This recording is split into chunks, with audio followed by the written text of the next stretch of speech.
Assalamu alaikum. Wa alaikum assalam. I've heard this lecture of yours before, and you seem always to hit the nail on the head over and over again, Okay. subhanallah. But I wish I could make everybody who ever asked me what marketable degree I was studying for hear this lecture.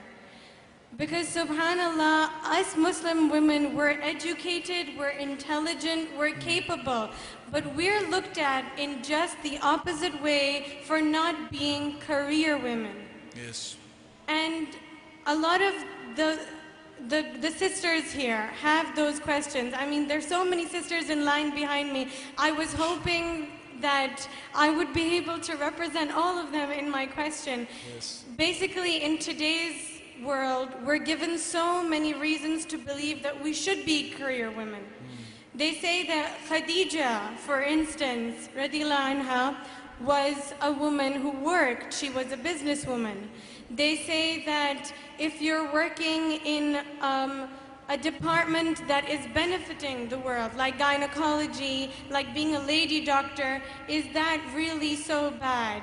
They say that if a woman is given exceptional ability, like brilliance in mathematics, for example, is your God trying to cripple you by giving you an ability and yet not letting you use it to benefit the world? I mean, we're put in such a difficult position. Yes. So please explain, brother, what are we supposed to do to represent ourselves and our religion in the correct manner?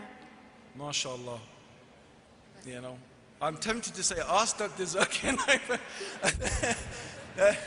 I think I will try and answer this question, sister. It's a very, what can I say, what a fantastic question. Jazakallah khair.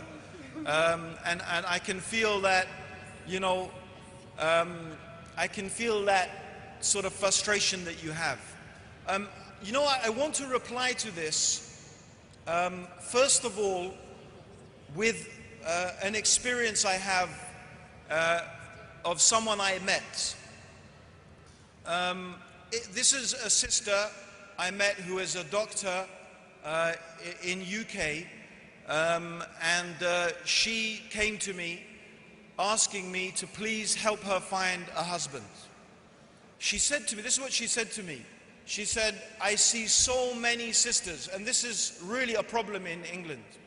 I see so many sisters, they have studied and they have got their qualifications and they have achieved all of these things, and they reach an age where they are now desperate to get married, yet no one seems to be ready to marry them. And she said, I don't want to end up like the doctor, the non-Muslim doctor in my department, who is very qualified. She's a highly qualified gynecologist, specialist in her field, well respected, yet, and she said, I don't mean this to be rude to her, but she is a miserable, you know, woman. She has, you know, you can see she's so frustrated. She hasn't really had a chance to live her life as a woman, as a mother, and I can feel that she's frustrated by that, and she's like an empty shell, as qualified as she is. This is the issue. She said, I don't want to be like that. I don't want to end up like her. And so this is something we have to understand, that Allah subhanahu wa ta'ala has given woman a nature, and in our beautiful religion, it's about paradigm, sister. It's about how we should behave as Muslims, what we should teach our children, what we should teach our daughters, the environment that we should encourage them. As Muslims, we should be putting out the positive message, how positive and important and honorable it is to be a mother, how positive and honorable and important it is to be a good wife, how positive and important and honorable it is in the sight of Allah. And Muslim society should honor the women who take that role of motherhood, of being wives, of being good daughters, and they should elevate them and honor them. Khadija was not honored by Allah because she was a businesswoman. She was honored by Allah because how she cared and nurtured and helped and supported Rasulullah sallallahu alaihi wasallam as a good wife. This is how she was honored in Islam. This is the reality. However, I have to say, we are not saying women can't do business within the confines of Sharia. They can.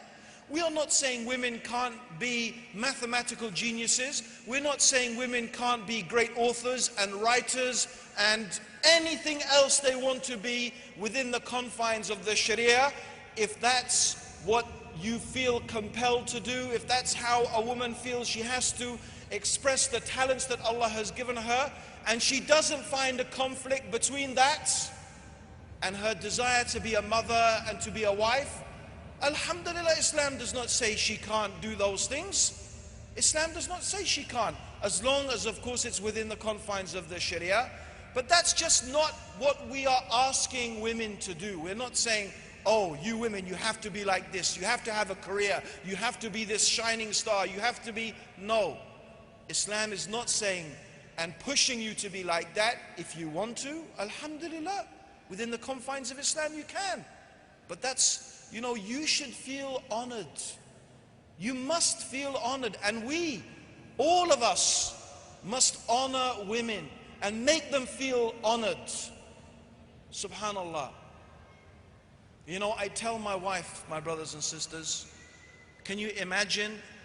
And I just don't say this for me. I say this for any of the du'at who are traveling, whether it's Zakir or Sheikh Salim or Yusuf, or his wife is here with him this time, not always. You know, can you imagine our wives staying at home, and they don't have maids like you have maids here, by the way. They don't have families to help you and support you.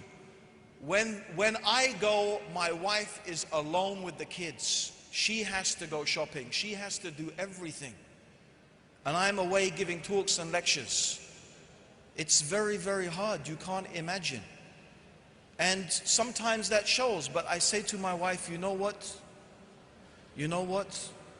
Alhamdulillah, every talk that I give, every lecture that I give, every person that I inspire to follow Islam better, you get rewarded as I get rewarded. You get rewarded as I get rewarded. Yes, and you know what? She gets even more reward. She gets my reward, but she also gets rewarded for bringing up the children and caring for them while I'm away. She's getting even more reward than I'm getting, subhanallah. So, you know, this, we have to make the women feel honored, and they are honored, and Allah subhanahu wa ta'ala, you know, will give them a lofty station and a great reward, inshallah. May Allah bless our Muslim women. May Allah guide our Muslim women. May Allah guide the Muslim men to honor them and to cherish them and respect them with the honor and the cherishing and the respect and the love that they deserve. Alhamdulillahi Rabbil Alameen. Allahumma salli ala Muhammadin wa ala alihi wa sahbihi wa sallam. Wassalamu alaikum wa rahmatullahi wa barakatuh. يا أيها الذين آمنوا أطيعوا الله وأطيعوا الرسول وأولي الأمر منكم